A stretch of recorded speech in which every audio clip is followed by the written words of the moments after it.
당신은 우리 가족보다 돈이 더 중요해? 그럼 돈이 최고지. 돈보다 중요한 게 어딨어? 결혼 30년.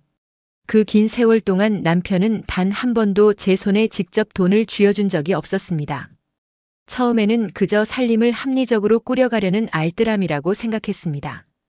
하지만 시간이 흐를수록 그 알뜰함은 저에게 숨막히는 올가미가 되었죠. 제 삶은 늘 쪼들렸고 작은 소비 하나에도 눈치를 봐야 했습니다. 마음 편히 친구들과 커피 한 잔 마시는 일조차 사치였습니다. 모든 돈의 흐름은 남편의 손을 거쳤고 저는 그저 남편이 던져주는 최소한의 생활비로 하루하루를 버텨야 했습니다. 남들은 말합니다. 그래도 돈 관리는 남편이 해야지 남자가 살림을 잘하느라고요. 하지만 그들은 몰랐습니다. 제가 겪어야 했던 눈물 젖은 밤들을, 그리고 제 안에서 조금씩 쌓여가던 거대한 원망을.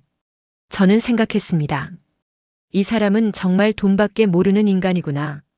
30년 동안 사랑이라는 이름 아래 인내하며 살아왔지만 제 가슴 속엔 차가운 회한만이 가득했습니다. 그런데 그 남자의 장례식장에서 저의 모든 삶을 송두리째 뒤흔들 만한 충격적인 진실이 드러났습니다. 그 순간 저는 30년 동안 단 한 번도 보지 못했던 남편의 진짜 얼굴을 마주하게 되었습니다. 그 얼굴은 제가 상상했던 것과는 너무나도 달랐습니다. 대체 무슨 일이 있었던 걸까요? 저는 과연 그 남자를 제대로 알고 있었을까요? 모든 것은 그날 차가운 영정사진 앞에서 시작되었습니다. 이 이야기가 여러분의 가슴에 깊이 남기를 바라며 구독과 좋아요 부탁드립니다. 즐겁게 시청해주세요. 제가 23, 남편이 27이던 해, 우리는 가을 햇살 좋은 날 100년 가약을 맺었습니다. 넉넉한 살림은 아니었지만 서로 사랑하는 마음 하나로 충분하다고 믿었죠. 하지만 신혼여행에서 돌아오자마자 제 눈앞에는 돈이라는 거대한 그림자가 드리워졌습니다. 신혼의 단꿈에 젖어있던 어느 날 아침 남편은 말했습니다. 여보, 이제부터 집안 살림은 내가 관리할게. 당신은 생활비 필요할 때 나한테 말해. 불필요한 지출은 줄이고 알뜰하게 모아서 집도 사고 애들 교육도 시켜야지. 저는 순간 당황했지만 살림에 능숙한 남편을 둔다는 생각에 내심 안도하기도 했습니다. 저도 딱히 돈 관리에 밝은 편은 아니었으니까요. 그래, 당신이 알아서 해줘. 난 당신만 믿을게. 그렇게 대답했던 것이 제 결혼 생활 30년의 방향을 결정지을 줄은 그때는 꿈에도 몰랐습니다. 남편은 그때부터 모든 지갑과 통장을 관리했습니다. 월급날이면 꼬박꼬박 은행에 들러 저축을 하고 가계부를 꼼꼼하게 정리했죠. 처음에는 그저 성실하고 책임감 강한 남편의 모습에 감탄했습니다. 하지만 시간이 지날수록 남편의 알뜰함은 제게는 인색함으로 다가오기 시작했습니다.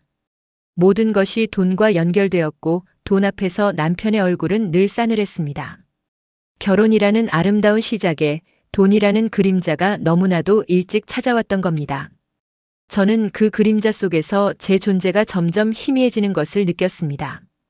결혼 후 저희 부부의 외식은 손에 꼽을 정도였습니다. 특별한 날이 아니면 남편은 늘 집밥이 최고지. 밖에서 사 먹으면 돈 아까워라고 말했습니다. 처음엔 그 말에 수긍했습니다. 하지만 친구들이 남편과 근사한 레스토랑에서 저녁을 먹었다는 이야기를 들을 때마다 제 마음 한구석이 시려왔습니다. 저도 남들처럼 예쁜 옷 입고 남편과 오붓하게 식사하고 싶었죠. 더 큰 문제는 병원비였습니다. 제가 조금만 아프다고 하면 남편은 늘 대수롭지 않게 넘겼습니다. 누구나 잔병치레는 하는 거야. 병원 가면 돈만 나가지 별거 아니야. 한 번은 감기가 심해 열이 펄펄 끓는데도 남편은 해열제 한 알 주고는 병원에 갈 필요 없다고 버텼습니다. 결국 며칠을 끙끙 앓다가 혼자 몰래 병원에 다녀왔죠. 진찰비는 물론 약값까지 아까워하는 남편의 모습에 서운함은 커져만 갔습니다. 자식들이 어렸을 때는 더 심했습니다.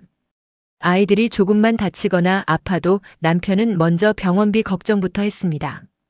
이 정도는 집에서 치료해도 돼, 애들은 튼튼해서 금방 나으라고 말하며 병원 가는 것을 극도로 꺼렸습니다.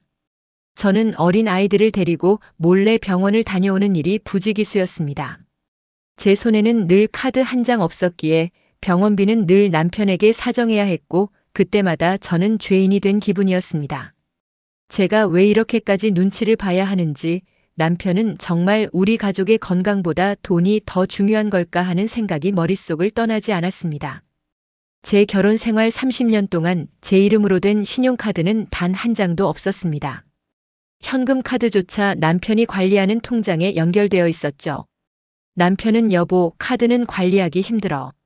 현금이 제일 좋지라고 말하며 매달 정해진 생활비만 현금으로 제게 주었습니다. 그마저도 턱없이 부족한 금액이었습니다. 아이들 학용품 하나 사려면, 시장에서 장을 보려면 남편에게 일일이 이거 사야 하는데 돈 좀 더 줄 수 있을까? 하고 부탁해야 했습니다. 그때마다 남편은 제 소비 패턴을 꼼꼼히 물었고 심지어 영수증까지 요구했습니다. 저는 마치 시한부 죄수처럼 매달 말일이 되면 다음 달 생활비를 걱정하며 전전긍긍했습니다. 친구들과의 모임은 꿈도 꾸지 못했습니다. 혹시나 돈을 써야 할까 봐요. 미안해, 오늘은 일이 있어서라고 둘러대며 자리를 피하는 것이 일상이었습니다. 제가 옷이라도 한 벌 사려고 하면 남편은 지금 있는 옷도 충분하잖아. 낭비하지 말라고 제지했습니다. 낡은 옷을 몇 년이고 번갈아 입으며 저는 점점 자신감을 잃어갔습니다. 은행 업무를 보거나 공과금을 납부할 때도 늘 남편의 신분증과 도장이 필요했습니다. 저는 제 이름으로 된 통장 하나 만들지 못했습니다. 제 경제권은 완전히 남편에게 종속되어 있었고 저는 마치 유리 상자 안에 갇힌 인형 같았습니다. 세상과 단절된 채 남편이 정해준 틀 안에서만 움직여야 하는 살. 그 삶은 저를 점점 더 작고 초라하게 만들었습니다. 가장 힘들었던 순간은 시댁 식구들이나 자식들 앞에서 제 처지가 드러날 때였습니다. 시댁에 갈 때마다 남편은 제게 늘 강조했습니다. 여보, 거기 가서 돈 이야기 꺼내지 마. 우리 힘들게 사는 거 아니니까 아무 말도 하지 마. 시부모님 생신이나 명절이 되면 저는 늘 마음이 무거웠습니다. 제대로 된 선물 하나 해드리고 싶어도 제 손에는 돈이 없었으니까요. 남편이 준비한 선물을 제 이름으로 대신 드리는 것이 전부였습니다. 시누이나 시동생들이 형님은 뭐 해오셨어요? 라고 물을 때마다 저는 얼굴이 화끈거렸습니다. 며느리로서 도리를 다하지 못하는 것 같아 죄책감에 시달렸습니다. 자식들 앞에서는 더더욱 힘들었습니다. 아이들이 학교에서 체험학습을 가거나 친구들과 간식을 사 먹을 때면 남편에게 용돈을 받아야 했습니다. 남편은 굳은 얼굴로 아이들에게 필요한 만큼만 주었고 아이들은 엄마인 제게 먼저 부탁하는 법이 없었습니다. 언젠가 아이가 학교 준비물로 필요한 것이 있다고 했는데 제가 돈이 없어 당황하자 아이는 엄마는 왜 돈도 없어? 라고 물었습니다. 그 말에 제 가슴이 무너져 내렸습니다. 제가 무능하고 궁색한 엄마처럼 느껴졌습니다. 남편은 이런 상황을 전혀 신경 쓰지 않는 듯 했습니다. 자식들 앞에서 제 체면이 구겨지는 것조차 남편에게는 중요하지 않은 듯 보였습니다. 그럴 때마다 저는 제 존재 자체가 너무나 초라하게 느껴졌습니다. 결혼 30년 동안 쌓인 서운함과 불만은 결국 거대한 원망으로 변했습니다. 제 속마음은 늘 저 사람은 돈밖에 모르는 인간이라는 생각으로 가득 찼습니다. 남편이 아무리 알뜰함을 강조하고 미래를 위한 저축이라고 말해도 제 귀에는 그저 돈을 너무 사랑하는 사람의 변명으로만 들렸습니다. 저희 부부 사이의 대화는 점점 줄어들었습니다. 저에게 말을 걸면 제가 돈 이야기를 꺼낼까봐 두려워하는 것 같았고 저는 남편에게 무슨 말을 해도 결국은 돈 이야기로 귀결될까봐 입을 다물었습니다. 저희는 같은 공간에 살았지만 마치 다른 행성에 사는 사람들 같았습니다. 남편은 제 생일에도 작은 케이크 하나 사오는 법이 없었습니다. 나이 들어서 무슨 생일이야. 그냥 지나가자라고 말했죠. 명절에는 차례를 지내는 것이 중요할 뿐 저에게 수고했다는 말 한마디 하다못해 고생한 기념으로 맛있는 음식이라도 사주는 일은 없었습니다. 모든 것이 돈이라는 잣대 아래 평가되었고 저의 희생과 노력은 당연한 것으로 치부되었습니다. 저는 거울 속에 제 모습을 볼 때마다 한숨을 쉬었습니다. 늙고 지친 얼굴, 생기 잃은 눈동자. 제가 이렇게 초라해진 것은 모두 남편 때문이라고 생각했습니다. 어떻게 저런 사람과 30년을 살았을까? 나는 정말 불행한 여자구나. 이런 생각들이 매일 밤 저를 괴롭혔습니다. 제 남은 인생을 이렇게 살 수는 없다는 절박함이 저를 잠식하기 시작했습니다. 그 절박함은 결국 제가 남편 몰래 무언가를 시작하게 만드는 계기가 되었습니다. 더 이상 이대로는 살 수 없다는 생각이 들었습니다. 제 이름으로 된 통장도 카드도 없는 제가 최소한의 돈이라도 벌어야겠다고 마음먹은 건 어쩌면 당연한 수순이었을 겁니다. 남편 몰래 할 수 있는 일을 찾아 나섰습니다. 젊은 나이도 아니고 특별한 기술도 없었기에 처음에는 막막했습니다. 그러다 동네 작은 반찬 가게에서 설거지와 자비를 도와줄 사람을 구한다는 전단을 보게 되었습니다. 밤늦게까지 일해야 했지만 저에게는 그 돈 한 푼 한 푼이 너무나 절실했습니다. 어머니, 남편분은 허락하셨어요? 반찬 가게 사장님의 질문에 저는 얼버무렸습니다. 아, 네, 저희 남편은 제가 답답해하는 걸 알고 괜찮다고 하셨어요. 새빨간 거짓말이었습니다. 남편이 알면 당장이라도 노발대발할 것이 뻔했기에 저는 매일 밤 남편이 잠든 후에 몰래 집을 나섰습니다. 어두운 골목길을 걸어 반찬 가게로 향하는 발걸음은 피곤했지만 제 힘으로 돈을 번다는 사실에 조금은 뿌듯했습니다. 뻣뻣하게 굳은 손과 욱신거리는 허리를 주무르며 잠자리에 들 때면 서러움과 함께 작은 희망이 밀려왔습니다. 이 돈으로 나를 위해 작은 선물이라도 살 수 있겠지? 아니면 혹시 모를 비상금으로 모아둘 수도 있을 거야. 그렇게 저는 제 인생에서 처음으로 온전히 제 힘으로 번 돈을 갖게 되었습니다. 비록 그 돈은 푼돈에 불과했지만 저에게는 자유와 독립의 상징처럼 느껴졌습니다. 하지만 이 작은 행복은 오래가지 못했습니다. 매일 밤 몰래 반찬 가게에서 일하고 돌아온 저는 작은 돼지 저금통에 비상금을 모으기 시작했습니다. 몇 달 동안 그렇게 모은 돈이 꽤 쏠쏠하게 모였습니다.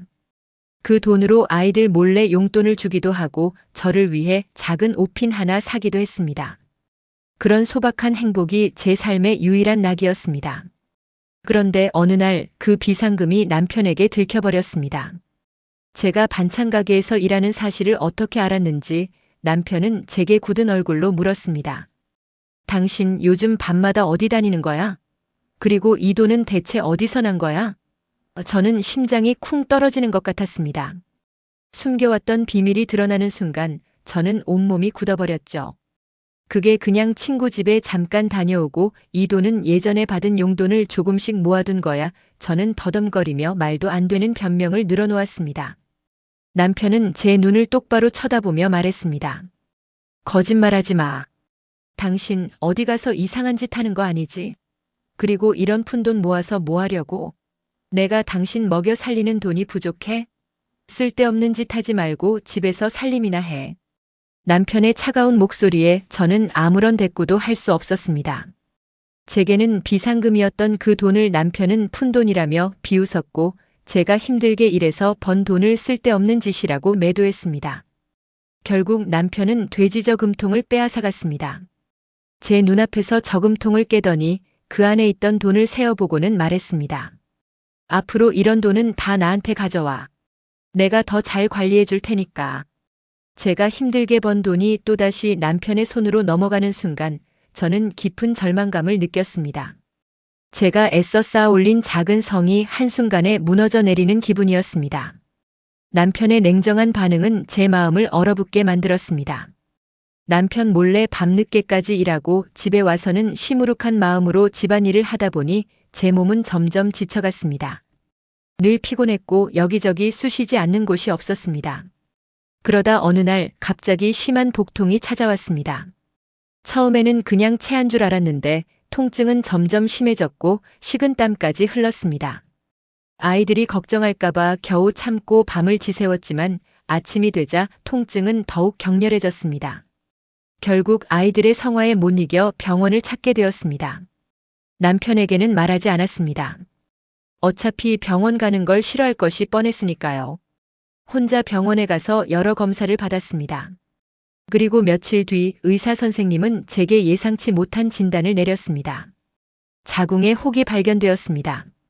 양성인지 악성인지 정확히 알려면 조직 검사를 해봐야 합니다.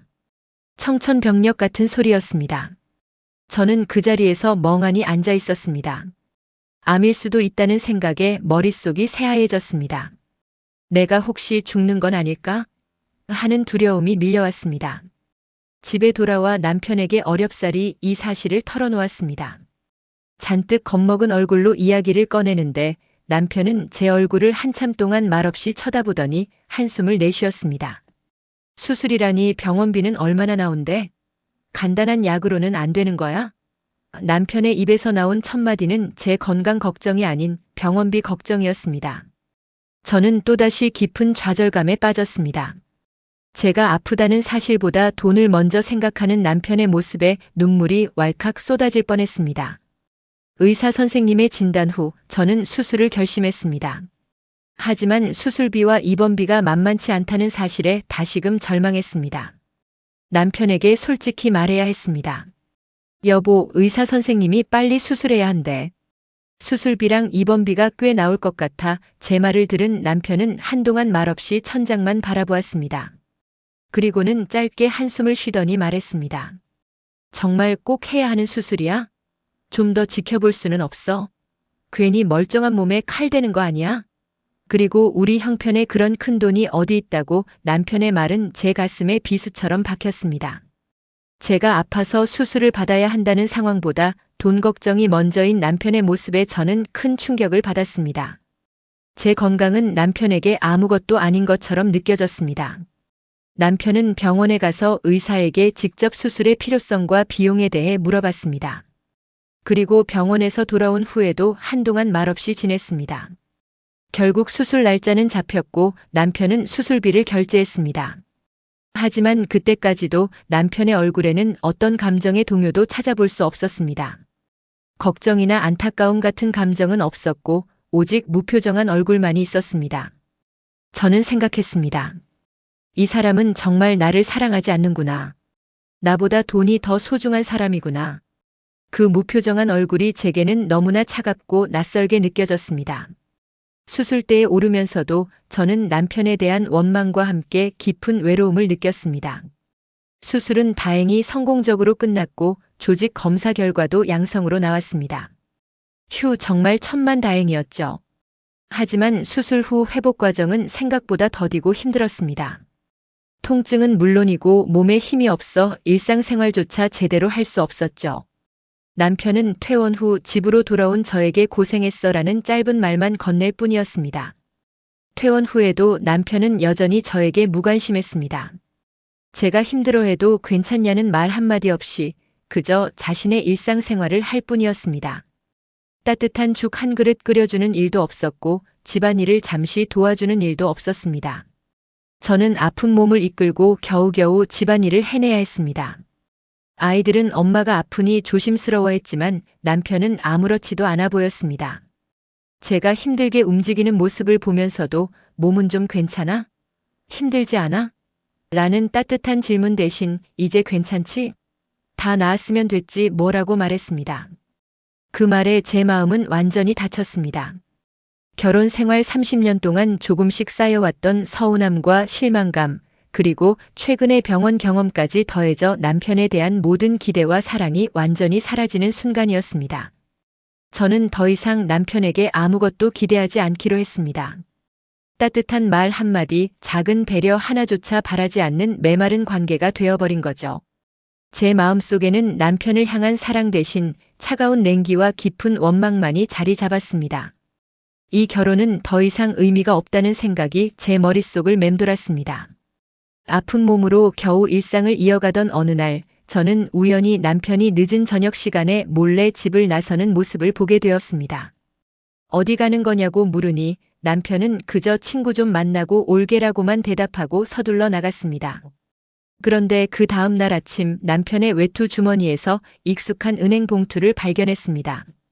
저는 순간적으로 불길한 예감에 휩싸였습니다. 남편은 틈만 나면 돈을 아끼고 아꼈는데 대체 무슨 돈을 가지고 몰래 은행을 드나드는 걸까? 저는 남편이 수상한 짓을 하는 것은 아닐까 하는 의심을 품게 되었습니다. 그 후로 저는 남편의 일거수일투족을 관찰하기 시작했습니다. 아니나 다를까 남편은 일주일에 한두 번씩 늦은 저녁에 집을 나섰고 항상 같은 방향으로 향했습니다. 제가 눈치챌까봐 조심스러워하는 기색이 역력했습니다. 혹시나 하는 마음에 몰래 뒤를 밟아본 적도 있었습니다. 남편은 어둠 속을 걸어 은행 ATM 기기 앞에 서서 무언가 조작하고 있었습니다. 저는 심장이 쿵 떨어지는 것 같았습니다. 대체 저 돈은 다 어디로 가는 걸까? 혹시 나 몰래 다른 여자라도 만나는 건 아닐까? 제 머릿속에는 온갖 부정적인 상상들이 꼬리를 물었습니다. 남편의 짠돌이 행각은 물론 이제는 불륜까지 의심하게 된 저는 밤잠을 설치며 괴로워했습니다. 결혼 30년 만에 제 남편에게 이런 숨겨진 모습이 있었다는 사실에 저는 큰 배신감을 느꼈습니다.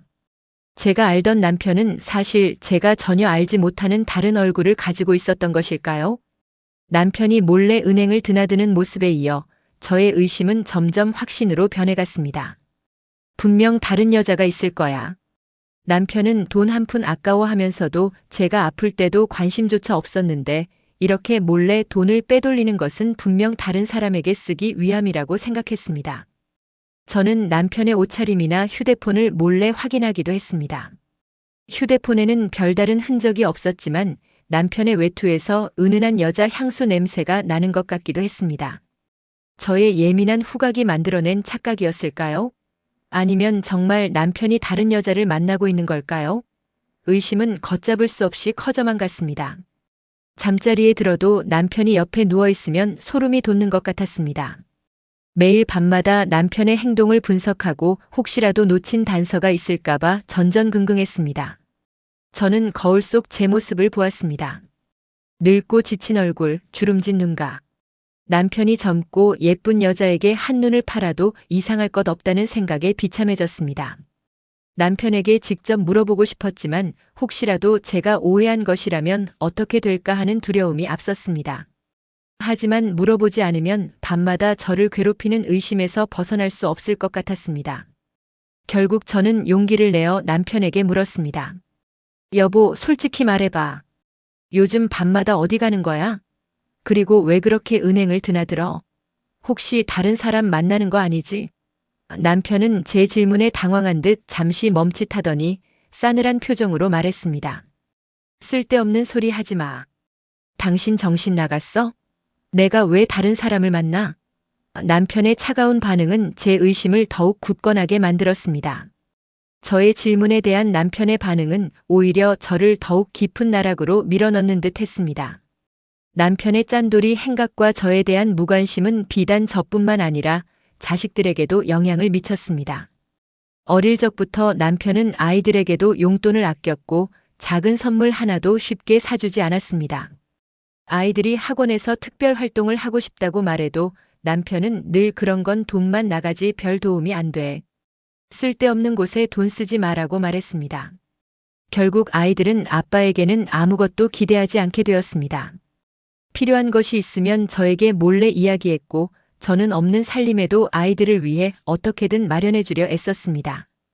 그렇게 자식들은 점점 아빠를 멀리하게 되었습니다. 다 커버린 자식들은 남편에게 거의 말을 걸지 않았습니다. 집안에 있어도 각자의 방에 틀어박혀 있었고 식사 시간에도 대화는 거의 없었습니다.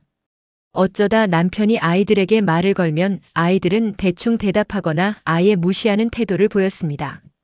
저는 그런 모습을 볼 때마다 마음이 아팠지만 한편으로는 남편이 자초한 일이라는 생각에 아무 말도 할 수 없었습니다. 엄마 아빠는 정말 돈밖에 모르는 사람이야.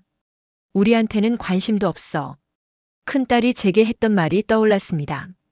그 말은 제 마음을 아프게 하는 동시에 제가 그동안 남편에게 품어왔던 생각과 정확히 일치했습니다. 가족임에도 불구하고 남편은 마치 외딴 섬처럼 홀로 존재했습니다. 사랑받지 못하고 심지어는 자식들에게 외면당하는 남편의 모습은 저에게는 당연한 결과처럼 느껴졌습니다. 이 지독한 외로움 속에서 저는 더 이상 버틸 수 없다고 생각했습니다. 남편에 대한 의심과 배신감, 그리고 가족 모두에게 외면받는 남편의 모습은 저에게 이 결혼 생활을 계속할 이유를 완전히 앗아갔습니다. 더 이상 이 지옥 같은 상황을 견딜 수 없었습니다. 제 몸과 마음은 이미 너덜너덜해진 상태였죠. 저는 아이들이 모두 성장하여 각자의 삶을 살게 된 시점에서 남편에게 별거를 제안했습니다. 여보, 우리 이제 그만 각자 살아요.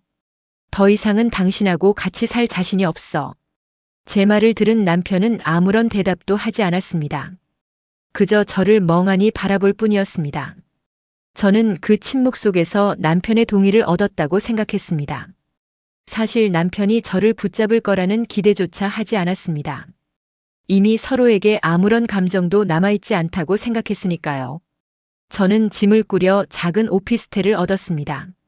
제 인생에서 처음으로 제 힘으로 마련한 온전한 저만의 공간이었습니다. 비록 보증금과 월세 때문에 턱없이 부족한 돈을 가지고 시작했지만 저는 그곳에서 해방감과 함께 홀로서기의 설렘을 느꼈습니다. 남편은 제가 짐을 싸는 동안에도 아무 말 없이 그저 지켜만 봤습니다. 떠나는 저에게 가지 말라는 말 한마디 없었습니다. 저는 그 뒷모습을 보며 마지막 남은 미련마저 완전히 잘라낼 수 있었습니다. 이제 정말 끝이구나. 이 지긋지긋한 결혼 생활도 돈에 얽매인 내 인생도. 그렇게 저는 남편과의 별거를 시작했습니다. 30년 결혼 생활의 마침표를 찍는 순간이었습니다. 작은 오피스텔에서 홀로 지내는 밤, 저는 가끔 잠 못 이루고 지난 30년의 결혼 생활을 되돌아보곤 했습니다. 제 젊은 날의 모든 것을 바쳤던 결혼이 결국 이렇게 비참하게 끝나버렸다는 사실이 너무나도 허탈했습니다. 이 결혼은 실패였다. 제 머릿속을 맴도는 단어는 오직 이것뿐이었습니다. 남편의 짠돌이 행각, 저에 대한 무관심, 그리고 마지막에 의심까지. 그 모든 것들이 합쳐져 제 인생을 송두리째 망가뜨렸다고 생각했습니다. 저는 남편을 만나지 않았더라면 지금쯤 어떤 삶을 살고 있었을까 상상해 보곤 했습니다. 마음 편히 돈을 쓰고 친구들과 자유롭게 만나고 하고 싶은 일들을 하며 살았을지도 모른다는 생각에 깊은 한숨을 쉬었습니다. 제 청춘은 남편의 돈 관리 아래 억압되었고 제 자존감은 바닥으로 떨어졌습니다. 30년이라는 세월은 짧지 않았습니다. 그 시간 동안 저는 남편의 그림자 속에서 살았고 제 자신의 존재감을 잃어갔습니다. 사랑 없는 결혼 생활은 결국 저에게 아무것도 남기지 않은 채 상처와 후회만을 안겨주었습니다. 저는 이제 남편에게 아무런 미련도 남아있지 않다고 생각했습니다. 증오와 원망만이 가득했죠. 다시는 그 사람을 만나고 싶지 않았고 그 사람의 흔적조차 보고 싶지 않았습니다. 별거는 저에게 새로운 시작인 동시에 지난 결혼 생활에 대한 처절한 마침표였습니다. 저는 그렇게 생각했습니다. 하지만 이 독백은 얼마 지나지 않아 완전히 다른 의미로 뒤바뀌게 됩니다. 상상조차 할 수 없었던 반전이 저를 기다리고 있었으니까요. 별거를 시작한 지 채 반년도 되지 않았을 무렵 저는 큰아들에게서 한 통의 전화를 받았습니다. 엄마, 아빠가 사고가 났대. 아들의 목소리는 심하게 떨리고 있었습니다. 저는 순간적으로 심장이 덜컥 내려앉는 듯 했습니다. 아무리 미워하고 원망했던 남편이라지만 갑작스러운 사고 소식은 저를 혼란스럽게 만들었습니다. 무슨 사고냐고 물으니 아들은 남편이 운전 중 졸음운전으로 가로수를 들이받았고 크게 다쳐 병원으로 이송되었다고 했습니다. 저는 허둥지둥 옷을 챙겨 입고 병원으로 향했습니다. 병원 로비에 도착하니 아이들은 이미 와서 울고 있었습니다. 응급실 앞에서 초조하게 기다리던 의사는 나와서 환자분 상태가 위중합니다. 큰 출혈이 있어 수술은 마쳤지만 아직 의식을 찾지 못하고 있습니다. 라고 말했습니다. 저는 중환자실 문 앞에서 멍하니 서 있었습니다. 이렇게 갑작스럽게 저도 모르게 눈물이 흘러내렸습니다. 미움과 원망으로 가득했던 지난 날들이 스쳐 지나갔습니다. 결국 이렇게 끝나는 건가? 우리가 다시는 화해할 수 없는 건가? 복잡한 감정이 뒤섞여 제 마음을 아프게 했습니다. 자식들도 옆에서 흐느꼈습니다. 아빠에게 한없이 차갑게 굴었던 지난 날을 후회하는 듯 보였습니다. 병원 복도에는 차가운 침묵만이 흘렀습니다. 남편의 갑작스러운 사고는 제 삶에 또 한 번의 거대한 파도를 몰고 왔습니다. 저는 이 상황이 꿈이기를 바랐지만 차가운 병원 공기만이 현실을 직시하게 만들었습니다. 남편은 중환자실에 입원했지만 의식은 돌아오지 않았습니다. 머리를 심하게 다쳐 언제 의식을 찾을지 알 수 없다는 의사의 말에 자식들은 물론 저까지도 큰 충격에 빠졌습니다. 저는 매일 병원으로 향했습니다. 중환자실 면회 시간은 짧았지만 저는 유리창 너머로 누워있는 남편의 모습을 한참 동안 바라보았습니다. 수많은 기계 장치들이 남편의 생명을 유지하고 있었고 남편의 얼굴은 평소보다 더 창백하고 작아 보였습니다. 그런데 이상하게도 저는 유리창 너머의 남편을 보면서도 아무런 감정을 느낄 수 없었습니다. 슬픔도 안타까움도 심지어는 미움조차 느껴지지 않았습니다. 30년 동안 저를 괴롭혔던 짠돌이 남편의 모습만 머릿속에 가득할 뿐이었습니다. 그렇게 돈을 아끼더니 결국 이 지경이 돼서도 돈만 축내는구나. 이런 못된 생각이 제 머릿속을 떠나지 않았습니다. 자식들은 중환자실 앞에서 눈물을 흘리며 남편의 손을 잡고 아빠 제발 눈 좀 떠보세요라며 오열했습니다. 하지만 저는 그저 그들을 바라볼 뿐 남편의 손을 잡을 용기도 따뜻한 말을 건넬 마음도 들지 않았습니다. 제 마음은 여전히 차가운 얼음장 같았습니다. 남편의 병원비는 엄청나게 나왔고 아이들은 걱정스레 저를 쳐다보았습니다. 엄마 아빠 병원비가 생각보다 너무 많이 나와요. 어떡하죠? 큰딸의 떨리는 목소리에 저는 정신이 번뜩 들었습니다. 중환자실 하루 입원비며 각종 검사비까지 평생 돈 한 푼에 벌벌 떨던 남편이 정작 본인의 목숨값으로는 어마어마한 금액을 쓰고 있다는 사실이 얄궂게만 느껴졌습니다. 남편이 그토록 애지중지하던 통장들은 다 어디에 있는지, 비밀번호는 무엇인지 아는 사람이 아무도 없었습니다. 저는 아이들 앞에서 차마 내뱉지 못한 말을 삼켰습니다. 그렇게 돈 하더니 결국 자기 치료비도 못 내고 저렇게 누워있네. 제 마음은 여전히 차가운 얼음장 같았습니다. 남편의 창백한 얼굴을 봐도 30년간의 원망이 가해자가 되어 저를 공격할 뿐이었죠. 면회 시간이 끝나고 돌아오는 복도에서 저는 스스로가 무서워졌습니다. 남편이 생사를 오가는데도 제 머릿속은 오직 이 병원비는 다 어쩌나 하는 현실적인 걱정뿐이었으니까요. 30년의 세월은 저를 이토록 메마른 사람으로 만들어 놓았습니다. 남편이 제게 가르친 유일한 생존 방식이 바로 이 차가운 계산이었으니까요. 남편의 상태는 호전될 기미가 보이지 않았고 병원 측에서는 개인 소지품을 정리해달라고 요청했습니다. 사고 당시 남편이 품고 있던 낡은 서류 가방 하나가 제 손에 들어왔습니다.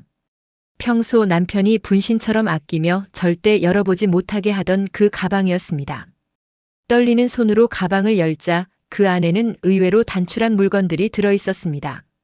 낡은 손수건 한 장, 볼펜 한 자루, 그리고 겉면이 다해진 통장 서너 권이었습니다. 저는 홀린 듯 그 통장들을 펼쳐보았습니다. 그런데 통장의 내역을 확인하는 순간 제 숨이 멎는 것 같았습니다.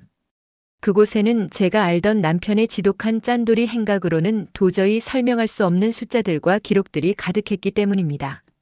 매달 일정 금액이 어딘가로 빠져나가고 있었고 그 밑에는 남편의 거친 글씨로 알 수 없는 메모들이 적혀 있었습니다. 현수 대학 등록금, 영애 결혼자금, 여보 노후. 그 낡은 통장 뭉치는 제가 30년 동안 보아온 남편의 인색함과는 전혀 다른 이야기를 하고 있었습니다. 저는 심장이 미친 듯이 뛰기 시작했습니다. 대체 이 남자는 무엇을 위해 그토록 자신을 옥죄며 살아온 것일까요? 더욱 충격적인 것은 그 다음 통장이었습니다. 남편이 매달 늦은 밤 몰래 은행을 찾았던 이유가 그곳에 적혀 있었습니다. 통장 거래 내역에는 가족의 이름 외에도 제가 전혀 모르는 낯선 이름들이 수두룩했습니다. 무슨 보육원, 무슨 장학회, 김노인 수술비. 남편은 매달 자신이 번 돈의 상당 부분을 이름도 모르는 사람들을 위해 보내고 있었습니다. 제가 그토록 아쉬워하던 외식비, 제가 입고 싶어하던 옷값, 그리고 우리 가족이 누릴 수 없었던 수많은 여유가 모두 이곳으로 흘러들어가고 있었던 겁니다. 저는 배신감과 혼란스러움에 몸을 떨었습니다. 우리 가족은 이렇게 궁색하게 살게 하면서 남들한테는 천사 노릇을 하고 있었단 말이야? 저에게는 단돈 1만 원도 아까워하던 남자가 생판 남의 수술비를 대주고 있었다는 사실에 헛웃음이 나왔습니다. 하지만 그 밑에 적힌 남편의 짧은 일기 같은 메모를 본 순간 제 분노는 서서히 일렁이는 의문으로 바뀌었습니다. 내 죄를 씻는 마음으로 우리 가족에게 복이 돌아가길. 남편은 무엇을 그토록 미안해하며 누구를 위해 이토록 처절하게 자신을 깎아먹으며 살았던 걸까요? 가방 가장 깊숙한 곳, 낡은 지갑 틈새에서 노랗게 변색된 메모 한 장이 나왔습니다. 그것은 남편이 사고 직전에 쓴 것인 듯 글씨가 몹시 휘갈겨져 있었습니다. 여보, 미안해. 조금만 더 모으면 당신한테 다 말해주려고 했는데. 당신 이름으로 된 집 한 채, 당신이 평생 돈 걱정 안 하고 살 수 있는 통장 하나 만들어주는 게 내 마지막 목표였어. 나는 원래 가난해서 가진 게 없으니까 이렇게 독하게 안 하면 당신 지켜줄 자신이 없었어. 나를 원망해도 좋아. 하지만 당신은 꼭 행복해야 해. 메모를 읽는 제 손이 마구 떨렸습니다. 30년 동안 저를 괴롭혔던 남편의 지독한 절약이 사실은 저를 위한 가장 투박하고도 처절한 사랑의 방식이었다는 사실이 조금씩 제 가슴을 파고들기 시작했습니다. 남편은 제가 병원비 걱정을 할 때 무표정했던 것이 아니라 이미 제 노후를 위해 모든 준비를 마치느라 본인의 감정조차 죽이며 살았던 것이었습니다. 제가 돈밖에 모르는 인간이라며 저주하던 그 남자는 사실 세상에서 가장 지독하게 저밖에 모르는 인간이었습니다. 가방 안에서 발견된 4권의 통장. 저는 떨리는 손으로 그 통장들을 하나하나 다시 넘겨보았습니다. 가장 오래된 통장은 우리가 결혼하던 그 해에 개설된 것이었습니다. 첫 입금액은 단돈 5만 원. 그 밑으로 30년 동안 매달 단 한 번도 거르지 않고 입금된 흔적이 빼곡했습니다. 10만 원, 15만 원. 남편이 담배를 끊고 해진 양말을 기워 신고 점심값을 아끼기 위해 도시락을 싸들고 다니며 모은 피 같은 돈들이었습니다. 그런데 통장 뒷면 여백마다 남편의 서툰 글씨들이 적혀 있었습니다. 오늘 여보가 새 옷 사고 싶어 하는 눈치였는데 못 사주게 해서 마음이 아프다. 미안해 여보.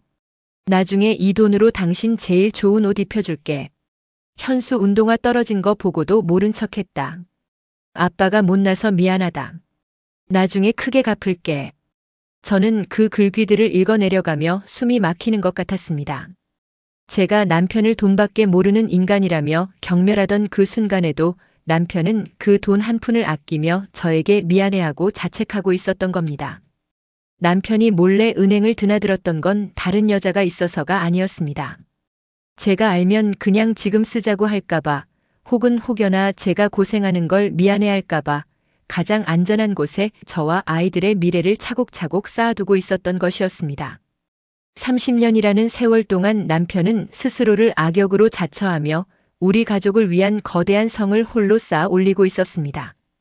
남편이 모아온 돈은 단순히 저축액이 아니었습니다.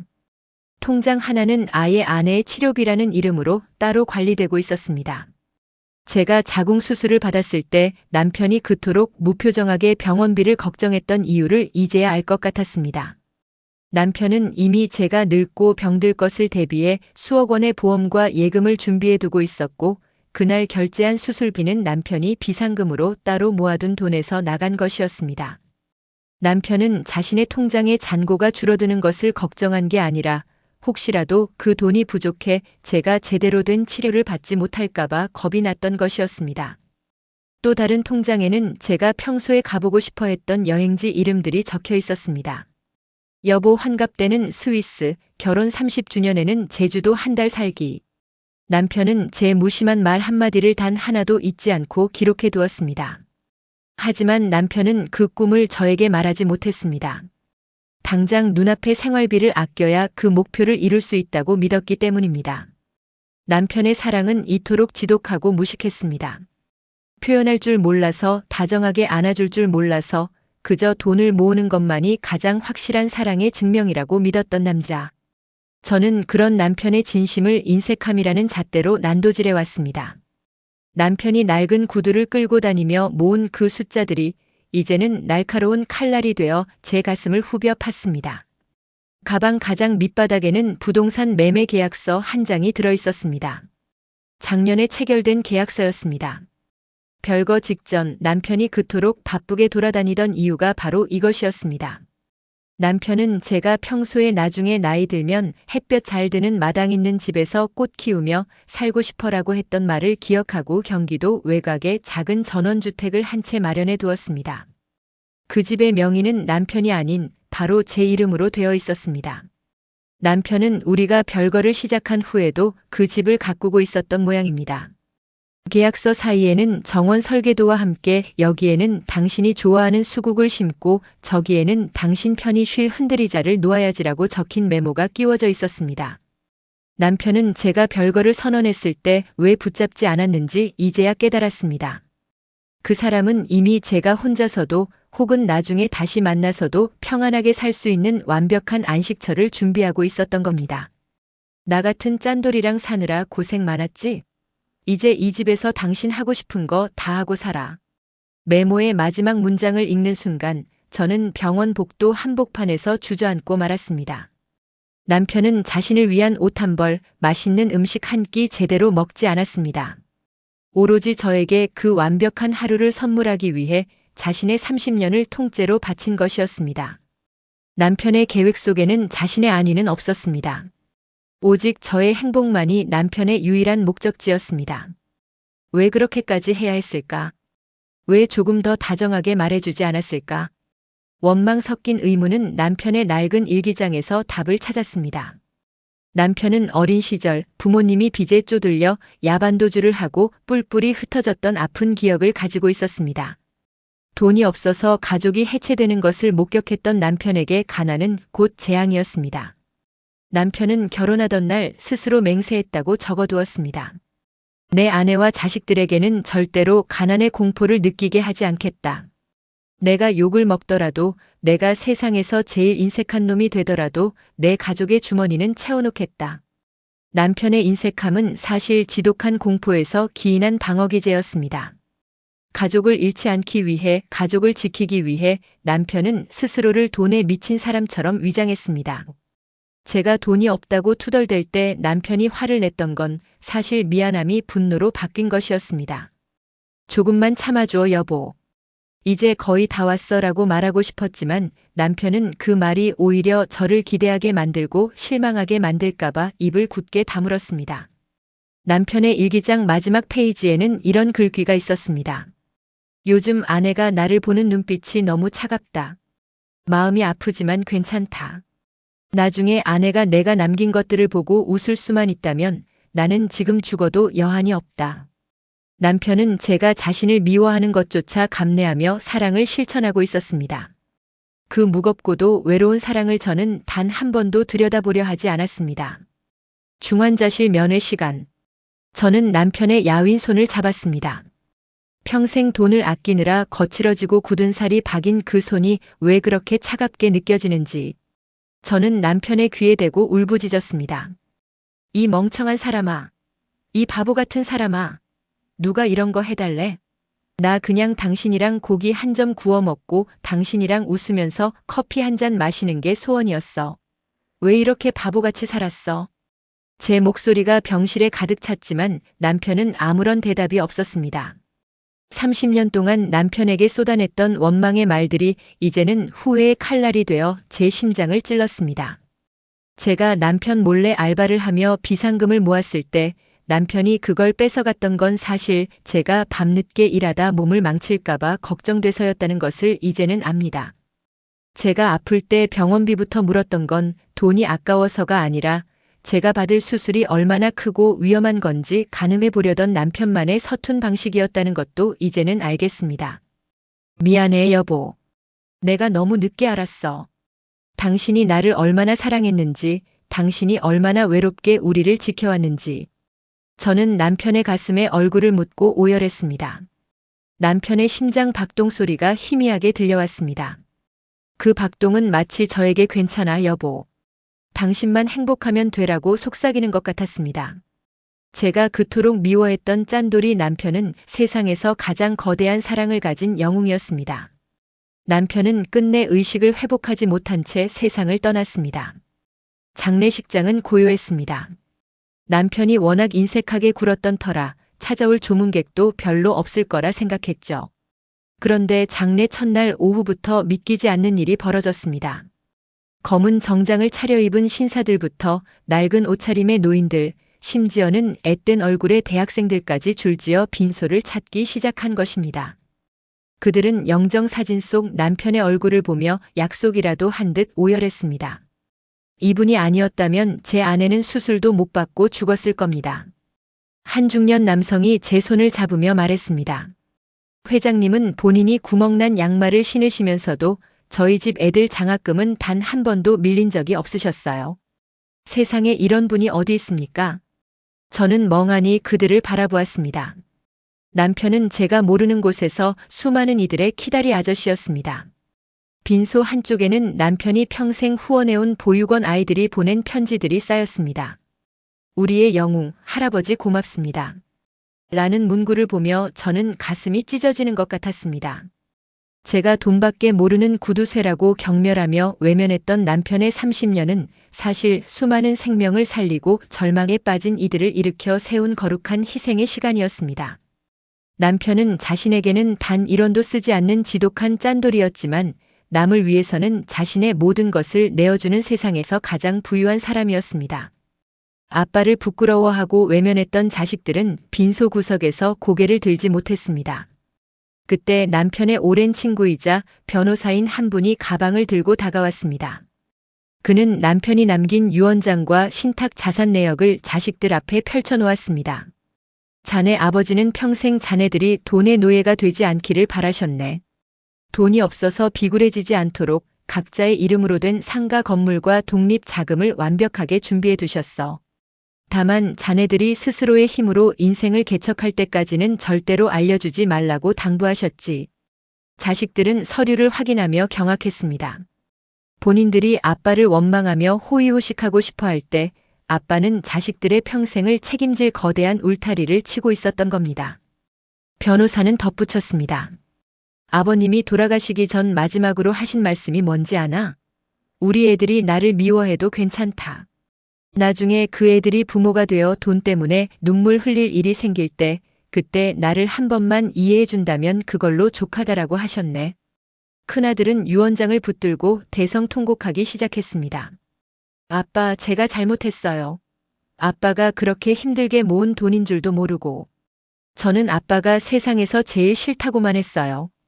딸아이도 아빠의 영정 사진 앞에서 무릎을 꿇고 오열했습니다. 평생을 자식들에게 손가락질 받으면서도 남편은 단 한 번의 변명도 없이 그 모든 화살을 혼자 맞으며 버텼던 것입니다. 오직 자식들의 미래라는 단 하나의 목표만을 위해서 말입니다. 남편을 돈독 오른 노인네라며 수군거렸던 친척들과 이웃들도 장례식장의 분위기에 압도되어 입을 다물었습니다. 특히 명절 때마다 남편이 빈손으로 온다며 대놓고 무시했던 시동생 부부는 얼굴이 흑빛이 되었습니다. 남편은 사실 시부모님의 병원비 전액과 시동생들의 사업 미천을 익명으로 몰래 지원해주고 있었기 때문입니다. 변호사가 공개한 후원 내역서에는 시동생들의 이름이 선명하게 적혀 있었습니다. 형님이 다 해주신 거였다고. 시동생은 믿기지 않는다는 듯 주저앉았습니다. 본인들이 잘나서 사업이 성공한 줄 알았는데 그 뒤에는 형님의 피눈물 나는 절약과 소리 없는 뒷받침이 있었던 겁니다. 평소 남편을 비웃던 동네 사람들도 숙연해졌습니다. 세상에 저 양반이 매일 폐지 줍는 노인들 돕고 다니는 건 봤어도 저렇게 큰일을 하고 있었을 줄이야.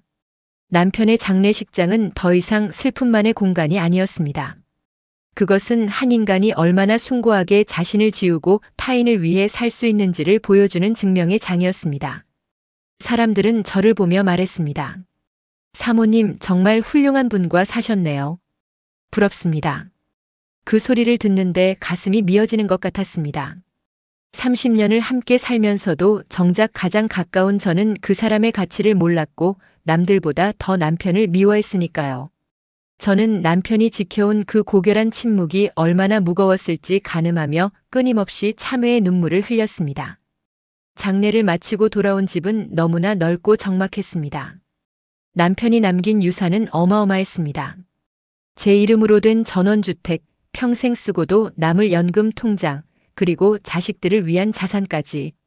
하지만 그 화려한 숫자들보다 제 마음을 붙잡은 건 남편이 신던 굽다 다른 구두와 소매가 번들거리는 낡은 양복이었습니다.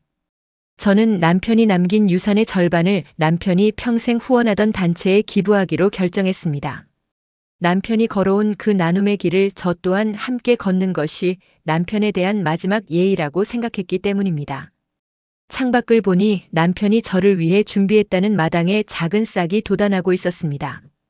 저는 흔들의자에 앉아 남편이 남긴 마지막 메모를 가슴에 품었습니다. 이 결혼은 실패였다고 단정지었던 제 생각을 이제 수정하려 합니다. 아니요, 제 결혼은 세상에서 가장 찬란한 성공이었습니다. 비록 화려한 보석이나 명품 가방은 없었지만 저는 세상 그 어떤 여자보다 거대하고 깊은 사랑을 받았습니다. 남편은 자신의 인생을 갈아 넣어 저라는 꽃을 피웠습니다. 본인은 어둠 속에 머물면서도 저에게는 가장 밝은 햇살을 비춰주었습니다. 30년 동안 남편이 제 손에 직접 돈을 쥐어주지 않았던 건 돈보다 더 귀한 안전한 삶 그 자체를 선물하고 싶었기 때문임을 이제야 온몸으로 느낍니다. 여보, 당신은 짠돌이가 아니라 내 인생의 가장 든든한 버팀목이었어. 이제는 거기서 돈 걱정 말고 당신 사고 싶은 거 다 사고 당신 먹고 싶은 거 다 먹으면서 편히 쉬어. 제 독백은 바람을 타고 하늘로 날아갔습니다. 이제 저는 남편이 남겨준 집에서 정원을 가꾸며 삽니다. 매일 아침 꽃에 물을 줄 때마다 남편의 거친 손마디가 떠올라 미소 짓습니다. 아이들도 이제는 아빠의 사진을 거실 가장 잘 보이는 곳에 걸어두고 수시로 찾아옵니다. 우리는 이제 압니다. 사랑은 달콤한 말이나 화려한 이벤트에만 있는 것이 아니라는 것을요. 누군가의 희생으로 지켜지는 평범한 일상, 그 자체가 바로 가장 위대한 사랑의 증거라는 사실을 말입니다. 남편이 그토록 아꼈던 돈은 이제 제 손에서 더 따뜻한 곳으로 흘러갑니다. 남편이 그랬던 것처럼 저도 누군가의 키다리 아줌마가 되어보려 합니다. 그것이 남편이 저에게 남긴 진짜 유산이니까요. 30년 전 결혼 첫날 당신만 믿을게라고 했던 제 약속을 남편은 죽는 순간까지 지켜냈습니다. 저는 이제야 진심으로 말할 수 있습니다. 당신은 나보다 나를 더 아꼈고 나보다 우리 가족을 더 사랑했던 사람이었습니다. 당신의 아내로 살 수 있어서 정말 고마웠습니다. 긴 시간 저의 이야기를 들어주셔서 감사합니다. 돈이 주는 편안함보다 더 중요한 건 그 뒤에 숨겨진 사람의 마음이라는 것을 이 사연을 통해 전하고 싶었습니다. 여러분 곁에 있는 소중한 사람의 진심을 너무 늦기 전에 꼭 안아주시길 바랍니다. 오늘 영상이 좋았다면 구독과 좋아요, 따뜻한 댓글 부탁드립니다. 그럼 오늘도 시청해주셔서 감사합니다. 건강하고 행복한 하루 되세요.